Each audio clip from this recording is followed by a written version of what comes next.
Ô mon peuple, qu'ai-je fait? Ce sont ces premières paroles des impropères du Vendredi Saint qui constitueront le titre de mon intervention aujourd'hui.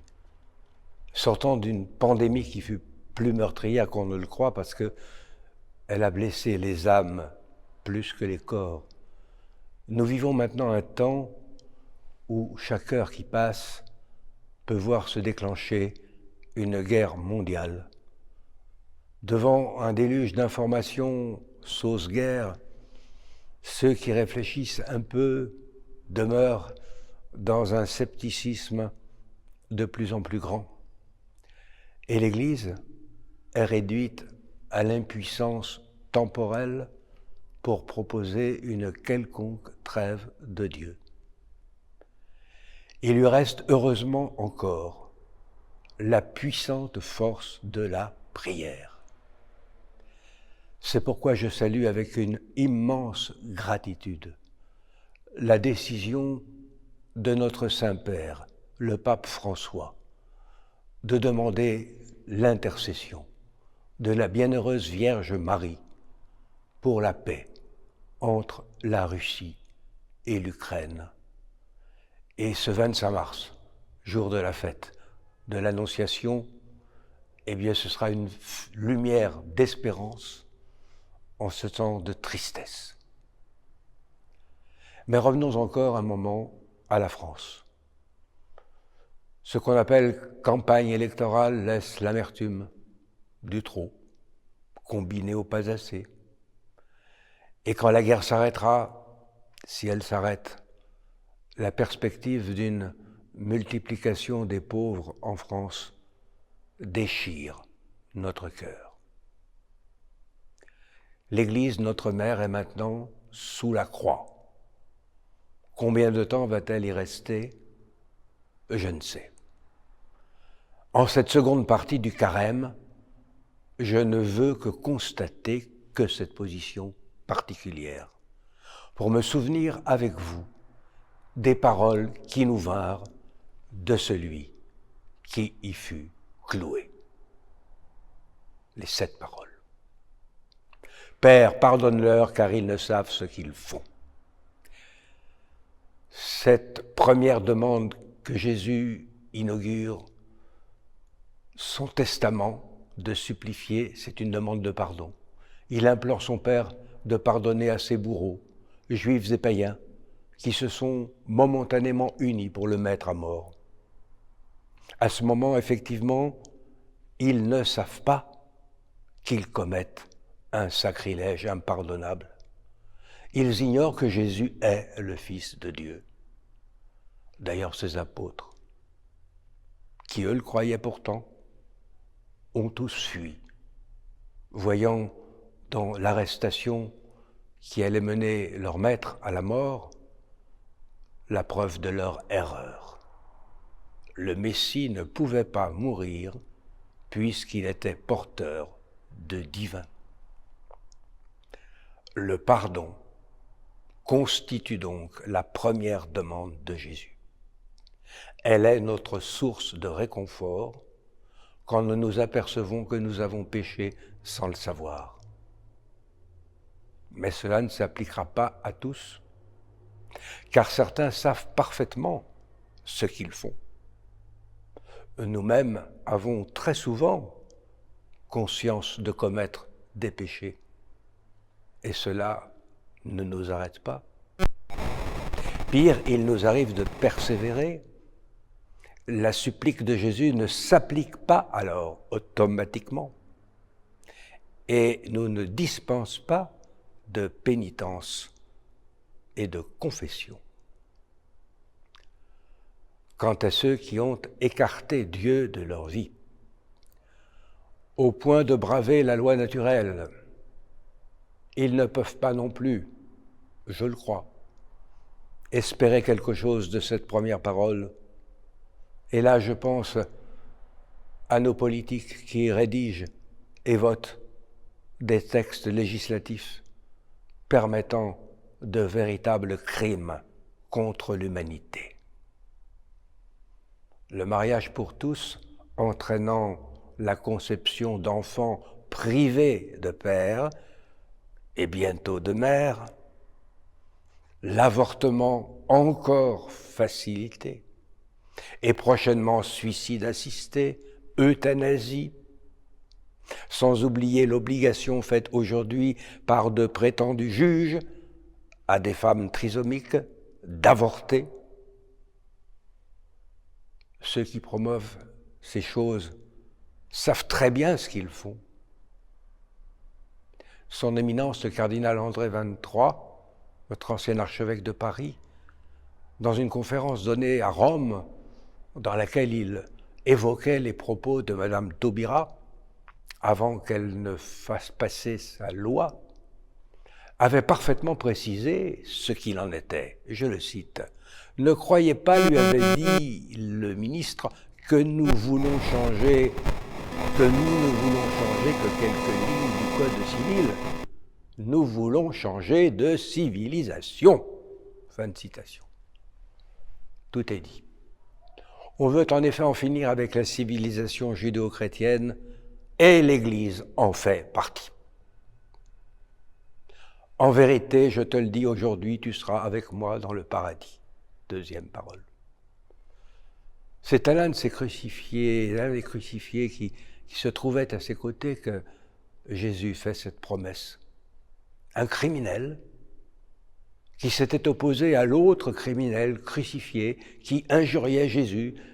Il lui demandait, ce criminel qui parle là, de se taire, car s'il estimait que leur condamnation à tous deux était juste à cause de leurs crimes, il affirmait, lui, que Jésus était innocent. Puis, s'adressant à Jésus, il lui avait dit « Souviens-toi de moi quand tu viendras dans ton royaume. » Que le mot « aujourd'hui » porte sur la parole que prononce Jésus ou sur la destination finale du demandeur, il s'agit, dans les deux cas, d'une promesse de salut, adressée à un pécheur repentant qui possède suffisamment de foi pour reconnaître en un agonisant crucifié comme lui un roi qui va régner. La vision d'une mort atroce, et qui plus est d'un innocent, ne le fait pas douter de la puissance de Dieu et de la force de son pardon. Et ce Dieu, c'est dans ce Jésus supplicié qu'il le reconnaît. Puissions-nous tous vivre de cette foi, du bon larron, en reconnaissant notre part de responsabilité dans certains malheurs qui peuvent survenir et nous atteindre, et nous tourner vers celui qui seul peut consoler et apaiser. Jésus sera en agonie jusqu'à la fin du monde. Il ne faut pas dormir pendant ce temps, a écrit Pascal dans ses pensées. Le sommeil spirituel place en effet parmi les déserteurs. C'est le sommeil des apôtres au jardin des Oliviers, prélude à leur abandon, quand leur maître sera arrêté. Et ce sommeil associe à tous les apostats de la terre, comme il plaça les fuyards de Gethsémanée en compagnie de Judas. Et même si l'Église ne brille plus de l'éclat que nous attendons d'elle, eh bien, souvenons-nous que l'homme auquel s'adressait le bon larron ne ressemblait pas à un roi. Troisième parole.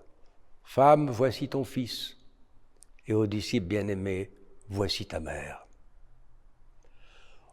Au-delà de la piété filiale et de la fidélité en amitié, deux qualités non négligeables, fort malmenées aujourd'hui, il faut y voir, comme toute la tradition de l'Église, la proclamation de la maternité spirituelle de la Vierge Marie, et donc de l'importance de la piété mariale. L'Évangile selon saint Jean, qui nous rapporte cette parole nous en donne, selon moi, l'explication et la conséquence. Quand quelques versets plus loin, il nous parlera de la visite au tombeau vide de Pierre et du disciple bien-aimé qui accueille la Vierge chez lui, il nous dira clairement que ce dernier crut immédiatement alors que Pierre demeura dans le doute. Ainsi, prendre Marie chez soi comme mère, c'est s'approcher au plus près du mystère du Christ, c'est participer plus fortement à l'amour divin qui a produit la foi de Marie, ainsi que son amour pour lui et au travers de lui pour toute l'humanité.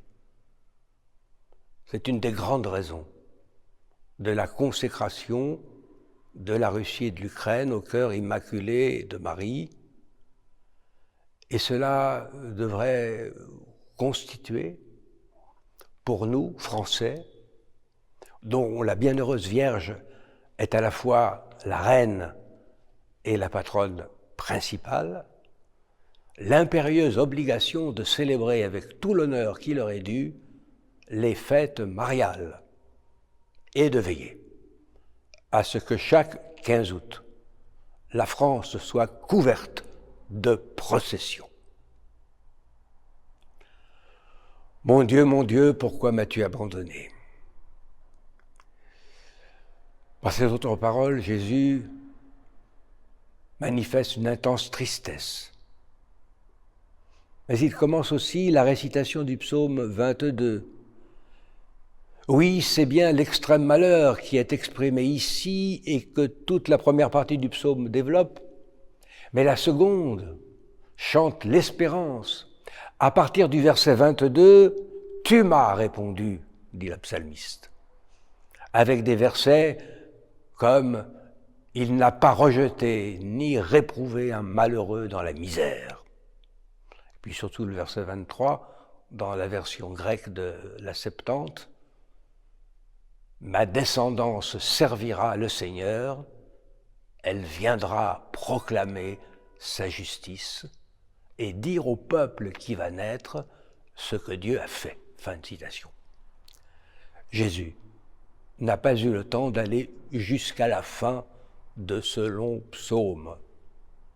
La mort l'a saisi avant. Mais comment douter que le juif pieux qu'il était ne connaissait pas la fin ? Comment ne pas comprendre que Dieu, dans son amour, n'exige que les premiers mots d'une supplique qu'on lui adresse pour qu'il complète lui-même ce que nous n'aurons plus peut-être la force de dire, surtout quand il s'agit de sa propre parole, celle d'un psaume, et ici de son propre Fils, en qui il a placé tout son amour. Cela dit, je vous livre cette remarque d'un pasteur de Genève qui m'a frappé sur ce texte. Bien souvent, écrit-il, dans le texte des évangiles, quand il y a un récit dont il manque une conclusion, c'est que c'est nous-mêmes, le lecteur, de prendre et d'écrire la finale avec notre propre façon d'être et de vivre. Jusqu'où irons-nous en priant Dieu au cœur de notre détresse dans le psaume 22 ? Fin de citation.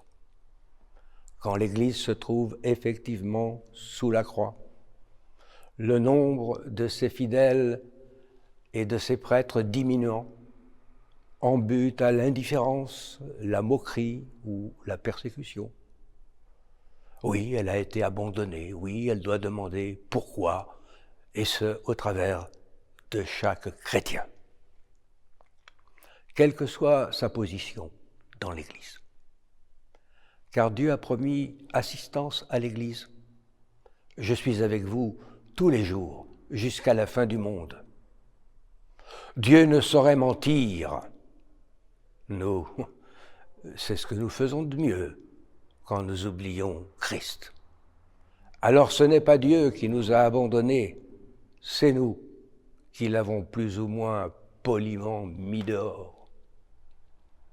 Certes, Jésus n'a jamais agi ainsi, mais n'oublions pas qu'il meurt à notre place et que c'est notre propre misère qu'il crie à son Père, nous montrant que c'est par le chemin de la misère assumée, reconnue et acceptée qu'on rentre en grâce auprès du Père.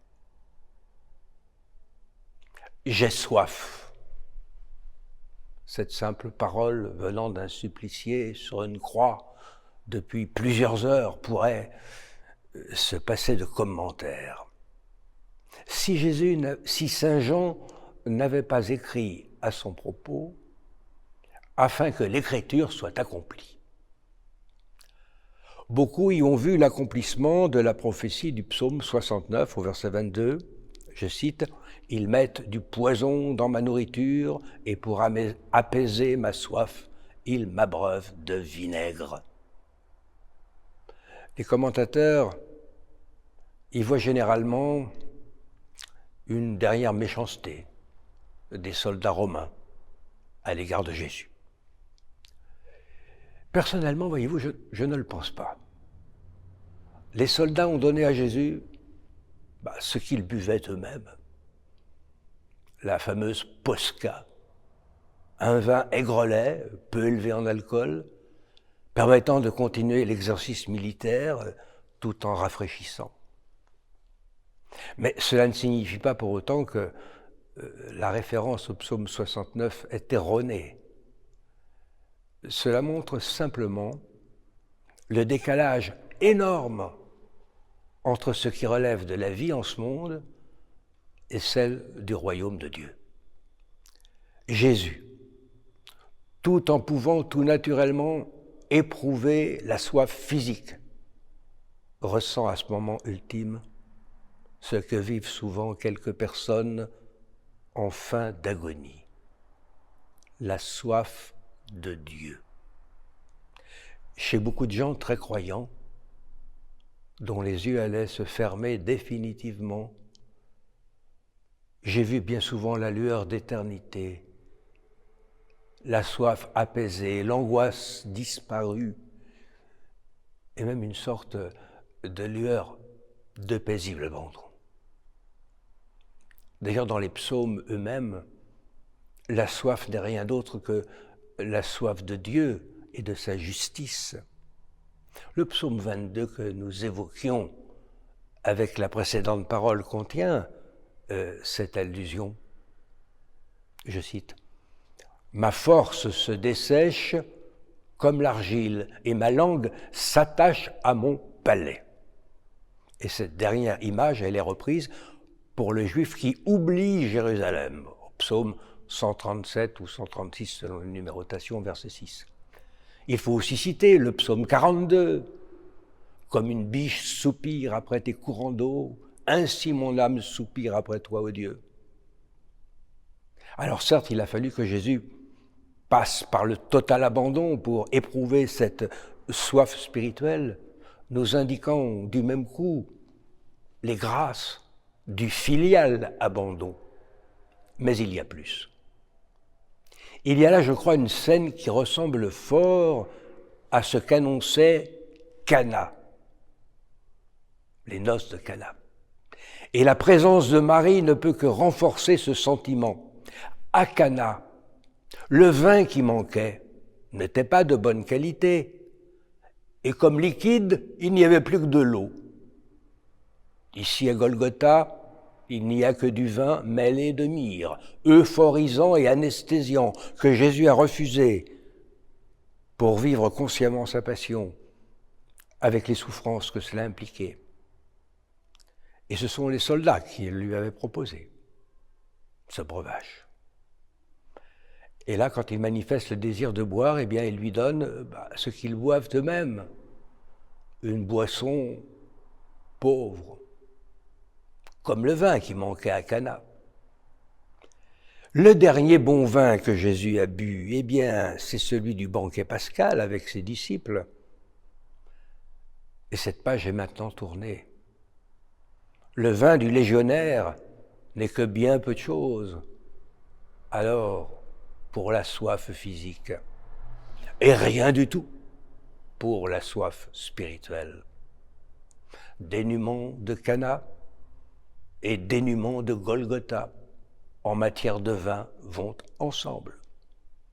Ce que Jésus avait fait à Cana sera répété en mieux dans le royaume où seront célébrées les noces de l'agneau. Le sang qui déjà coule de la croix le préfigure. Le coup de lance en donnera une plus claire vision. L'éponge remplie de vin aigre, montrant la faiblesse de l'humanité. À la suite de Jésus, tous ceux qui sont dans cette soif, qui ont cette soif comme lui, ne doivent espérer un apaisement que de la venue de son royaume. Heureux ceux qui ont faim et soif de la justice, car le royaume des cieux est à eux, avait dit Jésus dans les Béatitudes. Et priez avec plus de force la demande du Notre Père qui la concerne, cette venue du royaume. Tout est accompli. Beaucoup de commentateurs, et ils ont bien raison, s'attachent au sens du verbe grec employé par saint Jean, tétélestai. Et je ne trouve pas exagéré de dire, comme je l'ai lu, je cite, « Il est concevable de penser que c'est le mot le plus significatif jamais prononcé par Jésus. » On pourrait rendre ce verbe par les temps composés suivants. Je cite, « Tout était accompli dans le passé, tout est encore accompli dans le présent, et tout sera toujours accompli dans l'avenir. » Ce « tout est accompli » n'a pas été murmuré par un homme exténué et vaincu à l'aube de sa mort. Il s'agissait plutôt d'un cri final, triomphal.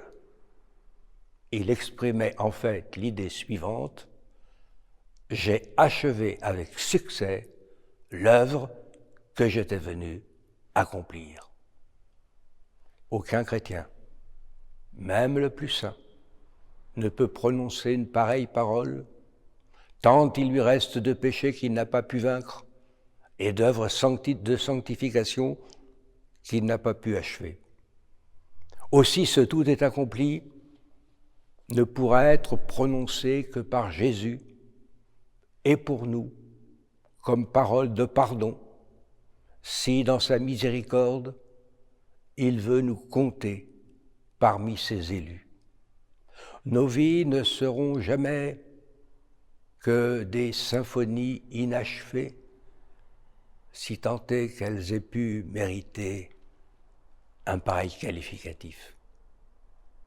Mais l'amour de Dieu peut se révéler si grand qu'il puisse accueillir quelques petits concertos ou chansonnettes dans son paradis. Père, je remets mon esprit entre tes mains, c'est la dernière des 7 paroles. Jésus sait maintenant que l'une des 3 composantes de son humanité, l'Esprit de Dieu, qui maintient la vie, va le quitter. Pour celui qui n'est qu'un homme, c'est le moment de la séparation avec Dieu, mais Jésus est le Verbe éternel de Dieu.